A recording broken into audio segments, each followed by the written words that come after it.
drawing a random Overwatch character while I explain their lore part 1.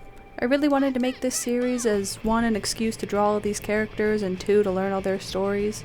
So I'm excited because today we got Junker Queen. Alright, so years before Odessa Deathstone, or as we know her, Junker Queen, was born, an Omnium was placed in Central Australia after the Omnic Crisis in an attempt to make peace. This Omnium was a mega factory created by the Omnica Corporation in order to mass produce Omnics quicker by using fusion cores. Many people who resided in Australia were displaced due to the Omnium, however. Agitated, these people formed a group called the Australian Liberation Front in order to fight these Omnics and the Omnium itself. This did eventually backfire when the ALF attacked the fusion core, causing the Omnium to explode and turn Australia into the irradiated and wrecked wasteland we see in Overwatch. Odessa's father Stone and her mother, whose name we don't know, were both a part of the ALF, and they gave birth to Des and her 5 other siblings after the explosion. Odessa's family had been residing in Junkertown, a town in Australia made of scrap pieces and run by Junkers for some time. The leader of this town, Mason Howell, also known as the Junker King, worked side by side with Stone in the ALF's active years. Unfortunately, Howell ended up kicking the Stone family out of Junkertown indefinitely for unknown reasons. She was taught at a young age to fight feral Omnics and use their scrap as weapons. This is how she attained her magnetic gauntlet we see in the cinematic and in-game. Every day in the wasteland is a battle for Des, whether she's fighting Omnics, mutants, or other Junkers and scavengers. Over the years of living in the wasteland, we see that sadly, her father and some of her siblings didn't live through these conditions. After 13 years of fighting in the wasteland, Odessa returned to Junkertown to fight in The Reckoning.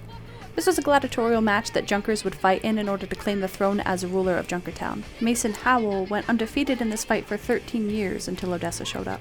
There she fights Howell and the 2 known as Mary and Geiger. We can see in the cinematic she fights resiliently and claims the throne as the new Junker Queen. After winning the match, instead of killing him as per rules of The Reckoning, she banishes Howell from Junkertown instead, the same way that he did with her and her family.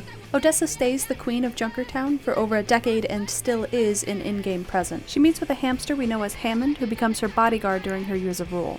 I'll go over how this comes to be in my Wrecking Ball video. Hammond and the Queen fought feral Omnics together quite often, but after a nasty invasion by Null Sector and with Mary's help, the 2 set out to explore the world, leaving us with the Junker Queen we know in-game today. Alright, so I think that's that with Junker Queen. Here are the brushes I used for my drawing, and then here's the finished piece. Thanks for watching.